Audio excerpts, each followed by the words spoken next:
Hello दोस्तों, नमस्कार। मेरा नाम है रोहित कुमार। आपका स्वागत है हमारे इस यूट्यूब चैनल पे। पॉलिटेक्निक एंट्रेंस एग्ज़ाम की तैयारी करें स्टूडेंट्स के लिए हमने 2019 का जो क्वेश्चन पेपर है उसे सॉल्व करना शुरू किया था।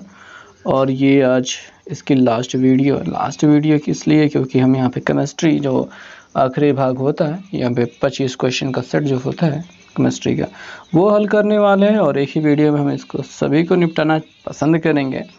तो बिना किसी देरी के चलिए शुरुआत करते हैं।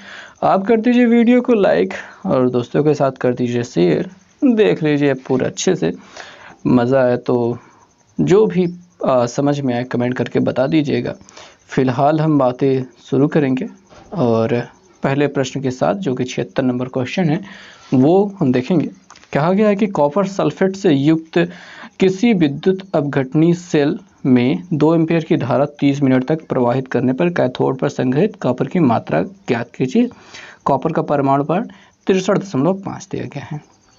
जब इतना सारी चीज़ें दी गई हैं तो कॉपर सल्फेट मतलब नीला थोथा, कॉपर सल्फेट मतलब नीला थोथा ये जो होता है।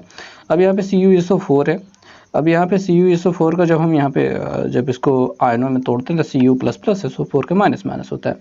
अब इसकी हम तुल्यांकी भार की बात कर लेंगे जो हमारे पास दिया गया है। इसके तुल्यांकी भार की बात करेंगे।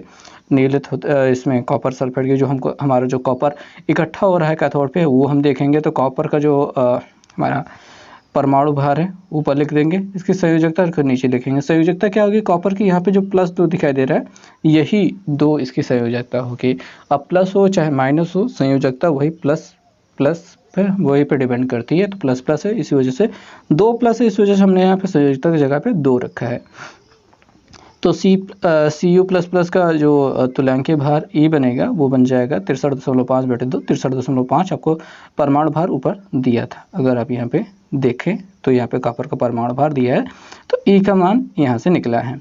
उसके बाद कैथोड पर संग्रहित कॉपर की जो मात्रा होती है वो W बराबर ZIT से निकाली जाती है, जहाँ पे Z बराबर क्या होता है E/96,500 ये फॉर्मूला रहेगा। ठीक है, अब ये कहाँ से आया 96,500? ये फॉर्मूले में रहेगा।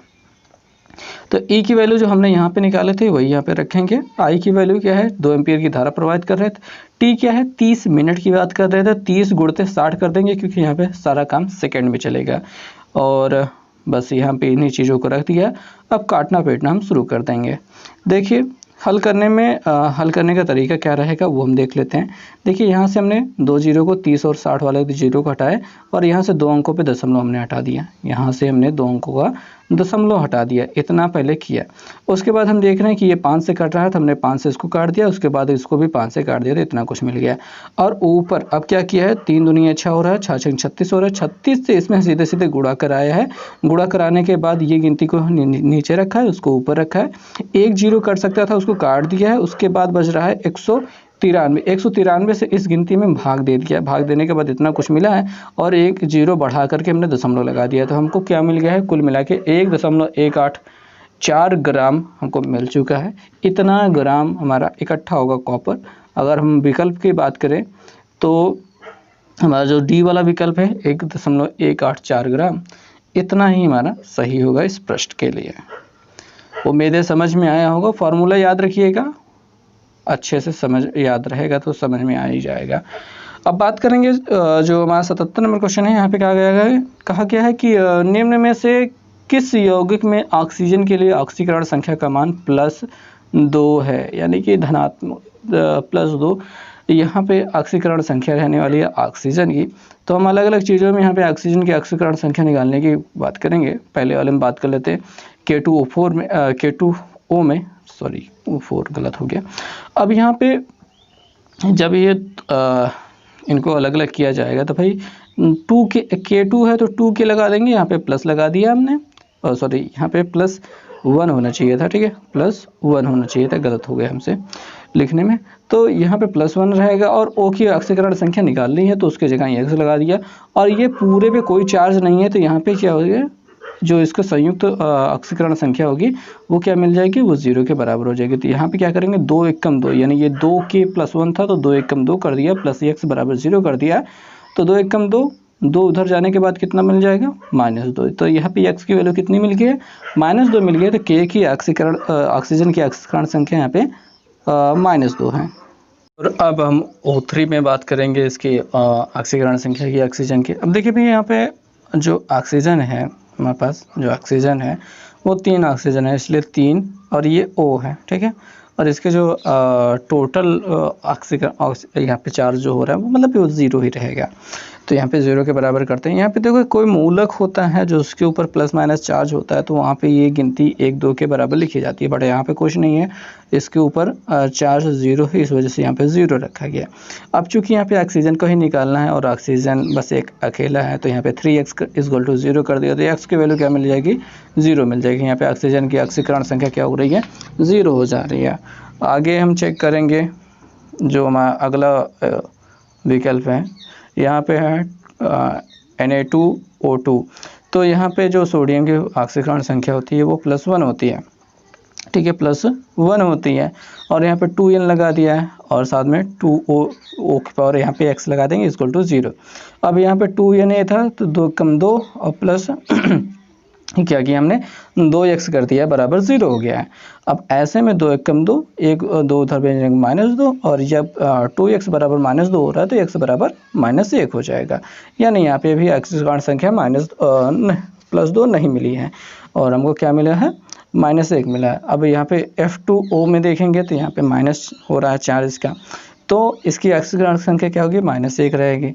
तो ये O की तो हमको निकालनी है, तो 2 गुणते -1 और प्लस x बराबर 0 हो जाएगा। यहाँ पे -2 है, -2 उधर जाने के बाद +2 हो जाएगा, तो x की वैल्यू क्या हो जाएगी, +2 हो जाएगी। यानी हमको यहाँ पे ऑक्सीकरण संख्या कितनी निकालनी थी, ऑक्सीजन की ऑक्सीकरण संख्या हमको यहाँ पे देखनी थी +2। तो यहाँ पे हमारे पास +2 कहाँ पे मिल रहा है, ये मिला है हमको चौथे वाले विकल्प में, यानी F2O में। ओके, तो ये रही बात है, इस क्वेश्चन का हल यही रहा। आगे वाले क्वेश्चन की बात करेंगे, चौथा वाला विकल्प इसमें सही होता है। इसमें क्वेश्चन की बात करेंगे, कहा गया है कि 2.8 ग्राम नाइट्रोजन में परमाणुओं की उपस्थित संख्या क्या है, ये हमको बतानी है। उपस्थित संख्या इसमें क्या है वो देखना है। देखिए विकल्प आपको चार्ट दिए गए, लेकिन ये विकल्पों से नहीं लगने वाला है। सबसे पहले बात तो नाइट्रोजन का अणुभार निकालते हैं। अणुभार क्या होता है, नाइट्रोजन के एक परमाणु का परमाणु क्रमांक 7 होता है, 7 दूनी 14। जो परमाणु भार होता है वो लगभग दुगने के बराबर होता है, तो नाइट्रोजन का 14 हो गया। और यहाँ पे 2 परमाणु है तो 2 गुणते 14 बराबर 28 ग्राम। 28 ग्राम का मतलब क्या हो गया भाई, देखो 28 ग्राम क्या हो गया, ये इसका अणुभार हो गया। अणुभार का मतलब 28 ग्राम बराबर 1 मोल बनेगा, 28 ग्राम बराबर 1 मोल बनेगा। अब यहाँ पे नाइट्रोजन के लिए ऐसा है, तो यहाँ पे मोलों की संख्या निकाल लेंगे। मोलों की संख्या बराबर दिया गया द्रव्यमान बटे अणुभार करना होता है। तो दिया गया द्रव्यमान 2.0 था, 2.8 था, और अणुभार कितना था 28। तो यहाँ पे दशमलव हटाया, 0 बढ़ाया, उसके बाद हमने यहाँ पे काट दिया 28 कम 28 अर्थात हमें 280। तो 1/10 मिल गया हमको। क्या मिला है यहाँ पे, 1/10 मिला है हमको। यहाँ पे मोलों की संख्या, एक मोल में जो एवोगैड्रो संख्या के अनुसार होता है 6.023 × 10⁻23 अणु या परमाणु या फिर आयन, जो कुछ भी आपसे पूछा जाए तो उतना होता है 1 मोल बराबर। अब यहाँ पे अगर हम बात करेंगे कि हमारे पास कितने मोल होंगे, मोलों की संख्या कितनी मिली थी, 1/10। उसी वजह से यहाँ पे जो अणुओं की संख्या है उसमें 10 से भाग कर देंगे। 10 से भाग करने के बाद जो 23 है उसमें से 1 कम हो जाएगा, यानी 6.23 × 10⁻22 अणु हमारे पास रह जाएंगे। तो ये रहेगा आपको अणुओं की संख्या निकालने का तरीका। तो आपका जो विकल्प नंबर बी है वो सही हो जा रहा है। आगे वाले क्वेश्चन पे चलेंगे, देखेंगे कौन सा क्वेश्चन है, कहाँ क्या है। यहाँ पे देखेंगे 79 क्वेश्चन है, क्या कहना है, SO2 + 2H2S change to 2S + 2H2O 3S + 2H2O। तो यहाँ पे एक अभिक्रिया दी गई है। अब इसमें क्या हो रहा है ये हमको बताना है। देखिए क्या हो रहा है, पहला विकल्प क्या है, सल्फर का अपचयन ऑक्सीजन का ऑक्सीकरण हो रहा है। सल्फर ऑक्सीकृत तथा हाइड्रोजन अपचयित हो रहा है।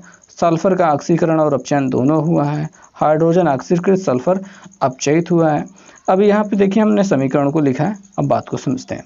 देखिए यहाँ पे S के जो संयोजकता होगी वो क्या हो जाएगी, +4, और यहाँ पे कितना होगी, -2 होगी। संयोजकता दोनों जगह पे अलग अलग हो रही है।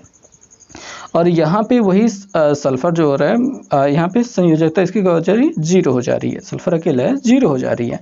तो यहाँ पे +4 से ये क्या हो रही है, 0 हो रही है, यानी कि कम हो रहा है। और -2 से जब 0 हो रही है यानी कि बढ़ रहा है। जब ये संयोजकता बढ़ती है तब ऑक्सीकरण होता है, जब घटती है तो अपचयन होता है। तो ऑक्सीकरण अपचयन यहाँ पे दोनों हो रहा है, संभवतः यहाँ पे यही सही होगा। तो ये सी वाला विकल्प सही है, सल्फर का ऑक्सीकरण और अपचयन दोनों हुआ है, तो यही आपका सही हो जाएगा। ओके, आगे बात करेंगे। 80 नंबर क्वेश्चन क्या है, अमलगम का मुख्य घटक है, अमलगम का मुख्य घटक इनमें से कौन सा है। तो भाई अमलगम क्या होता है, बात बेसिकली ये समझ लेते हैं। लोहा, प्लेटिनम तथा कुछ अन्य धातुएं होती हैं जो पारा के साथ घुल करके अमलगम यहाँ पे नहीं बनाते हैं, सॉरी यहाँ पे गलती हो गई कि ये लोग नहीं बनाते हैं, बाकी सब लोग बनाते हैं। तो पारे के साथ में, मरकरी के साथ में जो Hg होता है, इसके साथ घुल करके जो बनता है वो अमलगम होता है। तो इसका जो मुख्य घटक होना है वो क्या है, पारा है। ठीक है, अमलगम में मुख्य रूप से पारा रहेगा, क्योंकि इसी के साथ में जब धातुएं घुलेंगी मिलेंगी, ठीक है, तब आपका अमलगम बनेगा। तो यहाँ पे आपका सही उत्तर होगा पारा।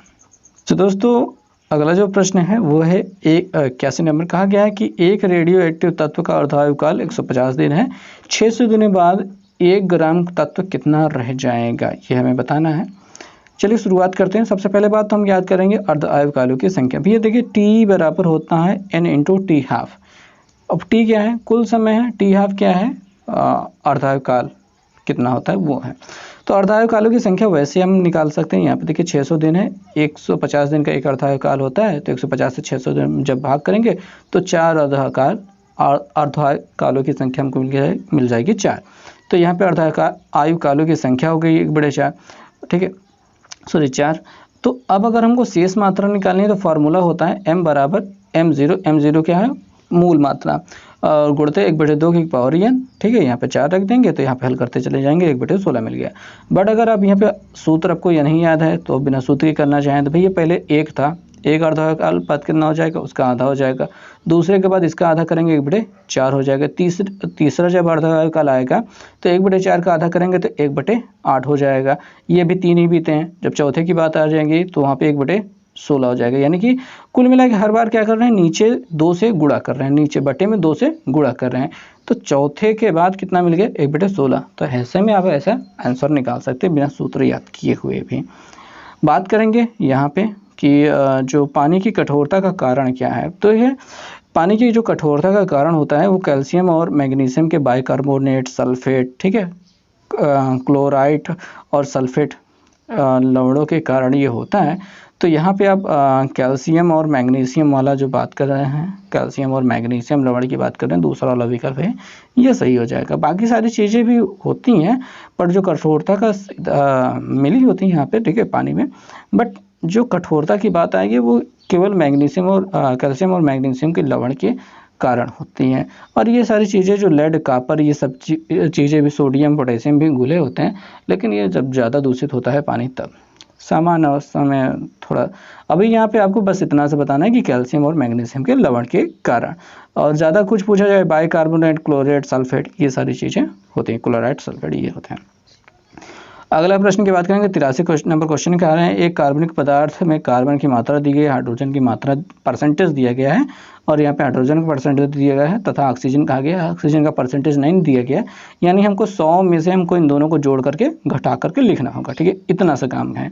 अब यौगिक का मूलानुपाती सूत्र हमको ज्ञात करना है, यौगिक का मूलानुपाती सूत्र ज्ञात करना है। मूलानुपाती सूत्र कैसे ज्ञात करते हैं, चलिए बात देख लेते हैं। तत्व लिख लिया, तत्व का भार जो परसेंटेज में था वो हमने यहाँ पे लिख लिया, और ये ऑक्सीजन वाला हमने बताया कि आपको जोड़ करके घटाना है 100 में से, तो वो भी हमने यहाँ पे कर लिया है।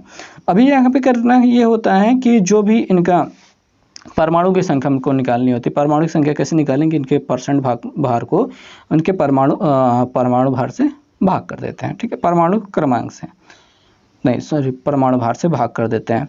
तो कार्बन का कितना होता है, यहाँ कार्बन का जितना भी है उसमें हमने 12 से भाग दिया, 6 दूनी ये 12 होता है इसका परमाणु भार, तो उससे हमने भाग दे दिया है। हाइड्रोजन का 1 से भाग दिया है, और जो ऑक्सीजन होता है उसको 16 से भाग दिया, भाग देने के बाद ये ऐसी गिनतियाँ मिली हैं।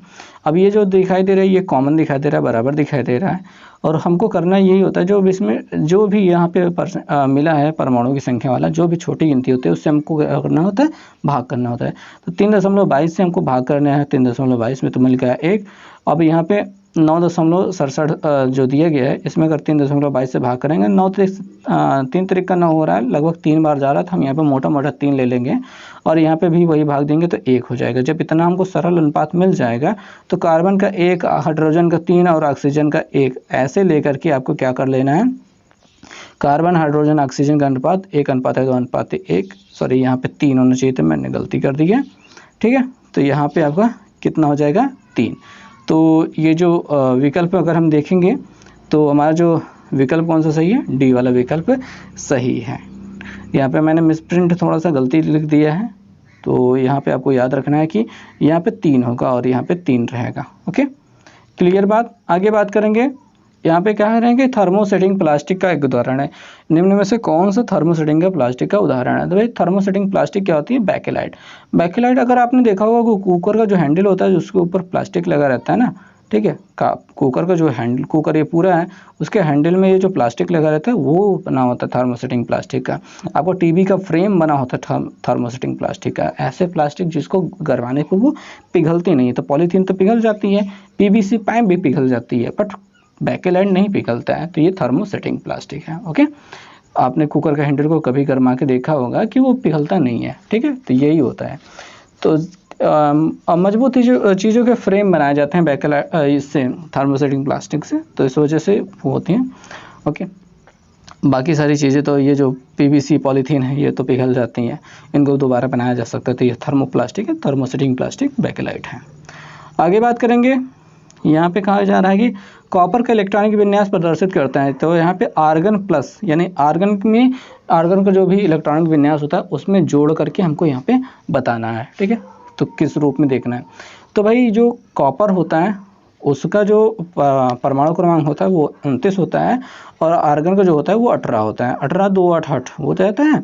और यहाँ पे जो कॉपर का है तो भाई 2 8 8 2 होता है, 2 के बाद 9 बचा है, 9 इधर जुड़ जाएगा तीसरे वाले में, तो 2 8 17 2, ये आपका इलेक्ट्रॉनिक विन्यास क्या बन जाता है, इलेक्ट्रॉनिक विन्यास। अभी यहाँ पे हम क्या करेंगे, जब अभाव के नियम के आधार पर इसको जब बांटना शुरू करेंगे तो कैसे बैठेगा, तो 1:2 2:2 2p6 3:3 3p6, यहाँ तक तो आर्गन के सेम टू सेम रहेगा।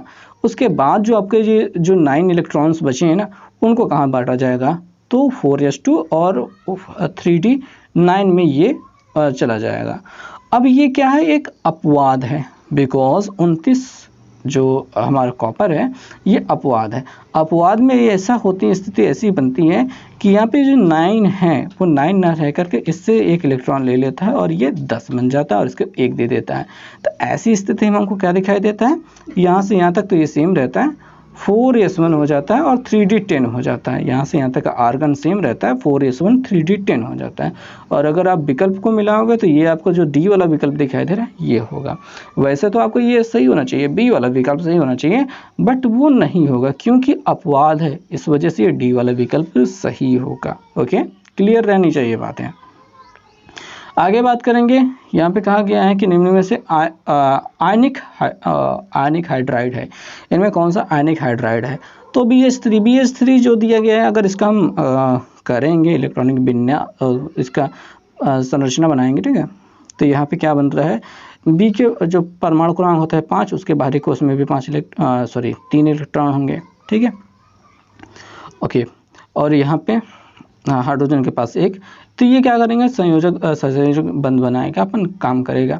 और यहाँ पे जो CH4 है, SiH4 है, इसमें भी सहसंयोजक बंध बन रहा है, PH3 इसमें सहसंयोजक बन रहा है, बट ये जो MgS2 है इसमें सहसंयोजक बंध नहीं बन रहा है, इसमें आयनिक बंध बन रहा है, इस वजह से आयनिक हाइड्राइड है, ठीक है।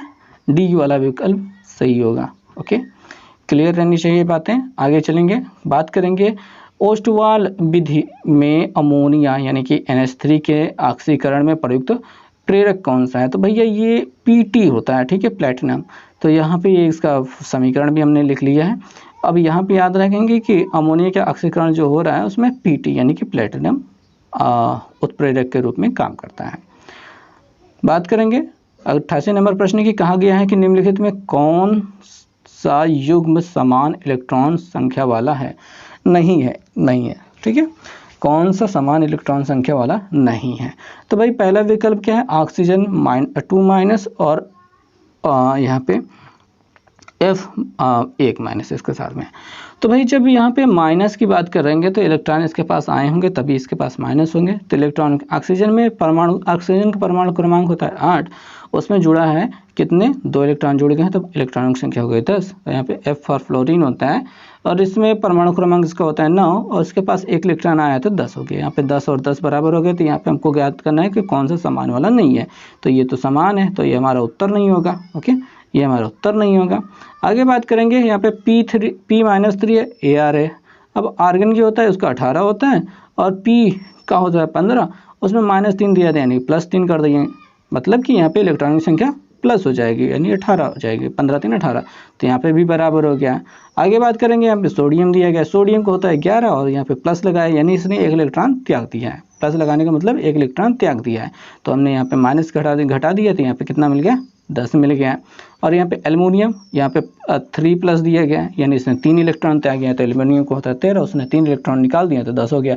यहाँ पे फिर से बराबर हो गया। अब चौथे विकल्प की बात कर लेंगे तो यहाँ पे देख लो भाई, मैग्नीशियम को होता है -12 और उसने 2 इलेक्ट्रॉन त्याग गया यानी 2 इलेक्ट्रॉन को कम करेंगे तो हो जाएगा 10 और आर्गन को होता है 18, यानी कि ये दोनों क्या हो गए, बराबर नहीं है। ठीक है, यहाँ पे इनके इलेक्ट्रॉनों की संख्या बराबर हमको नहीं दिखाई दे रही थी। ये वाला विकल्प अपना सही हो गया है। आगे बात करेंगे, एक द्विभाषमिक अम्ल का तुल्यांकी भार 12 है। तुल्यांकी भार 12 है, इसका अणुभार ज्ञात करें। तो भाई जो अम्ल का तुल्यांकी भार होता है वो अम्ल का अणुभार बटे अम्ल उसकी क्षारकता, अम्ल की क्षारकता होता है। तो यहाँ पे द्विभाषमिक जो दिया गया है, द्विभाषमिक मतलब द्वि क्षारकता, तो यही हम यहाँ पे रखेंगे। अम्ल की क्षारकता 2 है, अणुभार हमको निकालना है। अणुभार बराबर तुल्यांकी भार गुणित क्षारकता हो जाएगी। अणुभार बराबर तुल्यांकी भार गुणित क्षारकता, 12 दूनी 24। बस आंसर हो गया, क्लियर रहेंगे बात है। अगला बात है, वेल्डिंग में प्रयुक्त हाइड्रोकार्बन कौन सा है? तो वेल्डिंग में एसिटिलीन प्रयोग किया जाता है जिसका दूसरा नाम एथाइन भी होता है। तो पहला विकल्प सही हो गया। ओके, वेल्डिंग में कौन प्रयोग किया जाता है? एथाइन। आगे बात करेंगे, यहाँ पे जो क्वेश्चन है, कहा गया है कि आयनिक त्रिज्याओं के लिए निम्नलिखित में कौन सा विकल्प सही है? तो आयनिक त्रिज्याएं देखिए, यहाँ पे आयनिक जो त्रिज्या होती है वो प्रोटॉनों की संख्या के व्युत्क्रमानुपाती होती है। यहाँ प्रोटॉनों की संख्या ज़्यादा होगी तो आयनिक त्रिज्या कम होगी, ये बात रहेंगे याद। तो अब यहाँ पे देखिए, पहले जो विकल्प है वो हाइड्रोजन हाइड्रोजन हाइड्रोजन है, ठीक है, hydrogen minus hydrogen plus hydrogen. तो यहाँ पे प्रोटॉनों की संख्या क्या होती है, 1 1 1 ही होती है। बट ऐसी स्थिति में क्या होता है, जब यहाँ पे प्रोटॉनों की संख्या बराबर होगी है तो हम इलेक्ट्रॉनों की संख्या काउंट करेंगे। इलेक्ट्रॉनों की संख्या देखिए, इसके लिए क्या हो जाएगी, देखिए हाइड्रोजन के पास तो 1 इलेक्ट्रॉन पहले से होता है, एक यहाँ पे माइनस लगने का मतलब इस पर 1 इलेक्ट्रॉन और ज़्यादा है तो इस पर 2 हो गया, और यहाँ पे 1 इसने दे दिया तो इसका 0 हो गया, मतलब इसके पास 1 था वही दे दिया तो इस वजह से 0 हो गया। अब इसने न लिया न दिया, इसके पास 1 पहले से था। तो यहाँ पे अब क्या होता है, अब क्या व्यवस्था होती है जब ऐसे हो गया, तो इलेक्ट्रॉनों की संख्या ज़्यादा है तो आयनिक त्रिज्या ज़्यादा होगी। तो ये 2 तो ज़्यादा हो गया, अब यहाँ पे 2 से 0 से कम हो गया, पर 1 क्या है, 0 से बड़ा है। तो यहाँ पे क्रम सही से व्यवस्थित नहीं है, ठीक है, क्रम जिस प्रकार से ये दिए गए उस प्रकार से ये नहीं है, इस वजह से ये विकल्प क्या है, गलत है। आगे वाले की बात करेंगे, यहाँ पे देखेंगे, यहाँ पे सोडियम फ्लोरीन ऑक्सीजन दिया गया, तो 3 अलग अलग चीज़ें हैं, तो हम इसके प्रोटॉनों की संख्या के लिए गिन लेंगे। तो यहाँ पे सोडियम का परमाणु क्रमांक कितना होता है, 11, फ्लोरीन का 9, ऑक्सीजन का 8। सीधे सीधे बस यही लिखा है हमने, यही प्रोटॉनों की संख्या है। और तब अब देखेंगे कि जब प्रोटॉनों की संख्या जिसकी ज़्यादा, उसकी इलेक्ट्रॉन जो आयनिक त्रिज्या होती है वो कम होती है। तो इसकी ज़्यादा है तो इसकी कम होनी चाहिए, तो यानी चिन्ह इधर की ओर होना चाहिए, बट ये ऐसा बना नहीं, इस वजह से ये गलत। ओके, ये बात हो गई। आगे वाले में चेक करेंगे, यहाँ पे क्या हो रहा है, FONA दिया गया, हमें अलग अलग चीज़ें है। तो फ्लोरीन का 9 होता है, ऑक्सीजन का 8 होता है और यहाँ पे सोडियम का 11 होता है। यही क्रम उल्टे, मतलब यही क्रम सीधे क्रम में नहीं है, तो आगे की बात ही छोड़ देते हैं, ठीक है। जब यही घटते क्रम या बढ़ते क्रम में होता तब तो हम आगे चेक कर पाते हैं कि यहाँ पे भाई कुछ बनेगा सही ज़्यादा कम ज़्यादा, लेकिन यही क्रम सही क्रम में व्यवस्थित नहीं है तो हमको यहाँ पे चेक करने की कोई ज़रूरत नहीं है, यानी कि वो गलत ही होगा। डी वाले विकल्प में देखेंगे एल्युमिनियम, मैग्नीशियम और नाइट्रोजन दिया है, एल्युमिनियम का 13, मैग्नीशियम का 12 और यहाँ पे 7 दिया गया। तो भाई ये क्रम व्यवस्थित हो रहा है, ठीक है। तो ऐसे में जब ये क्रम व्यवस्थित हो रहा है तो जिसके प्रोटॉनों की संख्या कम होगी उसकी आने की त्रिज्या ज़्यादा, यानी कि 7 ज़्यादा हो गया, और उसके बाद फिर 12, ठीक है। ये घटता हुआ क्रम जो बना हुआ है बिल्कुल उसी तरीके का चिन्ह भी बना हुआ है, यानी ये सही है। ओके, तो ये रहा आपका इसके लिए आंसर, डी वाला विकल्प सही हो गया। 92 नंबर क्वेश्चन की बात करेंगे। कहा गया है कि 10.0 यानी कि 10 ग्राम CaCO3 गर्म करने पर 5.6 ग्राम CaO तथा 4.4 ग्राम CO2 देता है। दिया हुआ आंकड़ा किसका समर्थन करता है? गुणित अनुपात, स्थिर अनुपात, द्रव्य अविनाशिता का, इनमें से सभी का। तो भाई यहाँ पे देखो, यहाँ पे 10 है, ये 5.6 और 4.4 जोड़ोगे तो क्या 10 मिलेगा। ये अभिकारक है, ये दोनों उत्पाद थे, बात समझेंगे। ये अभिकारक है, ये और ये उत्पाद हैं। तो यहाँ पे इन दोनों को जोड़ने पर क्या 10 हो रहा है? बिल्कुल होगा, 4.4 और 5.6 जोड़ने पर 10 होगा। इस वजह से चूँकि यहाँ पे द्रव्यमान नष्ट नहीं हो रहा है, तो इस वजह से ये क्या है, द्रव्य अविनाशिता का नियम फॉलो कर रहा है। तो ये सी वाला विकल्प सही हो गया। आगे बात करेंगे, यहाँ पे भंजन प्रक्रिया प्रयोग में आती है किसके परिवर्तन में? देखिए यहाँ पे मैंने उसको बहुत खोजा, बहुत जगह पे खोजा, लेकिन उसको ज़्यादा क्लियर सही बातें जवाब नहीं मिला है। तो बस ये समझ लीजिए कि उच्च हाइड्रोकार्बन को निम्न हाइड्रोकार्बन में बदलने के लिए भंजन क्रिया प्रयोग की जाती है। इसलिए उच्च अणुभार वाला एल्केन को निम्न अणुभार वाले एल्केन में बदलने के लिए हमने भंजन क्रिया को सही मान लिया है। बाकी इनमें से कुछ भी और भी समथिंग अगर होना चाहे तो हो सकता है, बट मुझे कुछ खोजने पे मिला नहीं। अब ये होता है भाई, यहाँ पे मैं हल करा रहा हूँ इस पूरे क्वेश्चन को, इस लेना था, ज़रूरी था, इस वजह से मैंने लिया। चूँकि अगर नहीं ऐसा होता कि मैं छोड़ देता तब पर भी कोई ठीक है काम चल जाता, बट मुझे बताना था, कुछ एक सही उत्तर देना था, तो इस वजह से कारण के सामने बता रहा हूँ कि उच्च अणुभार वाले एल्केन, तो यहाँ पे उच्च जो हाइड्रोकार्बन होते हैं उनको निम्न हाइड्रोकार्बन में चेंज करने के लिए ये भंजन क्रिया प्रयोग की जाती है। तो उच्च अणुभार वाले एल्केन से निम्न अणुभार वाले एल्केन में बदलना मतलब ठीक ही होगा। तो यहाँ पे ये वाला डी वाला विकल्प हमने सही ले लिया है। आगे बात करेंगे, यहाँ पे कौन सी दवाई बुखार के काम करने के काम आती है? देखिए भैया, यहाँ पे अलग अलग चीज़ें जो ऑप्शन दिए थे हम सभी के सामने उनका जो सही चीज़ें हैं वो हमने लिख लिया, ताकि आपको मतलब एक ऑप्शन ही नहीं, सारी चीज़ों के बारे में थोड़ा बहुत पता रहे। तो ट्रैंक्विलाइज़र जो होता है वो सुलाने के लिए होता है, ट्रैंक्विलाइज़र सुलाने के लिए होता है। एंटीबायोटिक जो होती है जीवाणुनाशक होती है। एनाल्जेसिक जो होता है पीड़ा निवारक होता है, और एंटीपायरेटिक जो होते हैं बुखार की दवा होती है। तो ये सारी चीज़ें हैं, तो अपनी बुखार की दवा डी वाला ऑप्शन सही हो गया। आगे बात करेंगे, यहाँ पे जो अगला प्रश्न है 95 नंबर, कहा गया है कि F2C डबल बॉन्ड CF2 एकलक है, किसका एकलक है? तो भाई ये टेफ्लॉन का एकलक है, ये भी खोजने को बहुत ज़्यादा खोजने पे मिल रहा है, तो ये टेफ्लॉन का एकलक है, ठीक है। आगे बात करेंगे 96 नंबर क्वेश्चन की, तो इसका IUPAC नाम क्या होगा, क्या क्या दिया गया है? तो यहाँ पे HC, ठीक है, HC triple bond C, single bond C और सिंगल बॉन्ड CH3, और ऊपर C2H5 दिया गया। अब इसका जब हम इसका थोड़ा सा विस्तार करके लिखते हैं तो ये देखते हैं कैसे दिखाई देता है, देखेंगे। तो भाई CH ट्रिपल बॉन्ड C और सिंगल बॉन्ड C।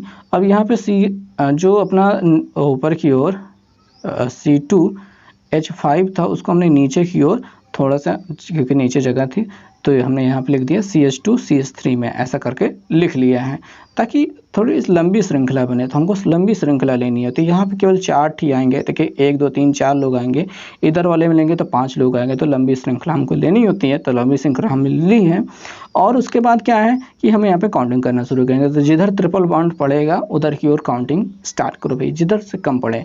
तो यहाँ पे 1 2 3 4 5 तक आ चुके हैं, तो मेथ एथ प्रोप ब्यूट पेंट हो गया, यहाँ पे पेंट हो गया, और यहाँ पे ट्रिपल जुड़ा है तो पेंटाइन हो गया। तो भाई ये पेंटाइन हो गया, और ये पेंटाइन 1 नंबर पे मिला है तो इस वजह से पेंटाइन 1 हो गया है, 1 पेंटाइन हो गया है। लेकिन जो तीसरा ये जो जुड़ा हुआ है ना, इसको हम पहले लिखते हैं। तो यहाँ पे लिखेंगे देखिए 1 2 3 तीसरे पे जुड़ा है मेथेन, तो इसलिए लिखा है 3 मिथाइल। और उसके बाद ये पहले पे है 1 पे है आयन जुड़ा है, तो इसलिए लिखेंगे 1 पेंटाइन। तो यहाँ पे हो गया 3 मिथाइल 1 पेंटाइन, ये इसका सही IPAC नाम। आगे बात करेंगे डिटर्जेंट लवण है, तो भाई यहाँ पे भी मैंने बड़ा खोजने की कोशिश की, इसका भी आंसर सही सटीक नहीं मिल पाया, पर कार्बोक्सिलिक अम्ल का मिला है करेक्टली, लेकिन कार्बोक्सिलिक हम आपको पहले विकल्प में भी मिल जाता है, वहाँ पे साथ में एवं करके दिया है, तो संभवतः इसका भी हो सकता है। बट यहाँ पे मुझे जो मिला है वो कार्बोक्सिलिक अम्ल ही मैंने सही मान लिया है, और इनका भी हो सकता है संभवतः। तो इसके साथ जो जोड़ करके देखिए, इनमें से कोई नहीं वाला तो छोड़ ही देते हैं, ये वाले भी छोड़ देते हैं, ठीक है। दूसरा पहले वाले विकल्प और चौथे विकल्प में थोड़ा सा कन्फ्यूजन सा रह गया है, क्योंकि इसमें पहले विकल्प में कुछ ज़्यादा चीज़ें दी गई हैं, तो संभवतः उसका भी हो सकता है बट मैंने चौथे विकल्प को मान लिया है कि सही यही कार्बोक्सिलिक अम्ल वाला अकेले लगाओ, बस बात खत्म रखो। आगे बात करेंगे कि 2 ब्यूटेनोन का सामान्य नाम क्या है। ये भी बड़ा खोजना मुश्किल रहा, तो मिथाइल कीटोन जो हो रहा है ये 2 ब्यूटेनोन के लगभग में हाँ ये बराबर हो रहा है, उसी का नाम होगा, तो इसका सामान्य नाम यही होगा। तो डी वाला विकल्प आपका सही हो गया इसके लिए। अब ये क्यों सही हुआ, बात को रहने देते हैं, ठीक है। ये इसका सामान्य नाम है, सामान्य नाम अपने हिसाब से रखा जाता है, तो जिसका मर्जी जो चाहे वो रख सकता है। आगे बात करेंगे वास्तविक गैसें आदर्श गैस की तरह व्यवहार करती हैं कब, उच्च तापमान पर, उच्च दाब पर, निम्न ताप पर, नॉट इनमें से कोई नहीं। तो भैया उच्च ताप और निम्न दाब पर ये व्यवहार करती है, हाई टेम्परेचर लो प्रेशर पे। तो यहाँ पे जो आपका पहला विकल्प है हाई टेम्परेचर अकेले दिया है, इसी को सही मानेंगे, ठीक है, पहला विकल्प सही मानेंगे। अब यहाँ पे कहा गया है कि गैस के विसरण की दर R, उसका घनत्व D समान दाब ताप की स्थिति में किस प्रकार का व्यवहार करेंगे। तो जो इसके लिए सही सा उत्तर होगा वो ग्राहम के विसरण के नियम से R प्रोपोर्शनल 1/√D। तो ये जो होगा बी वाला विकल्प ये आपका सही होगा। ओके, तो क्लियर रही बात, सभी क्वेश्चन यहाँ पे हो चुके हैं ख़त्म, और उम्मीद है आपको समझ में भी आया होगा। अच्छा लगा हो तो लाइक कर दीजिएगा।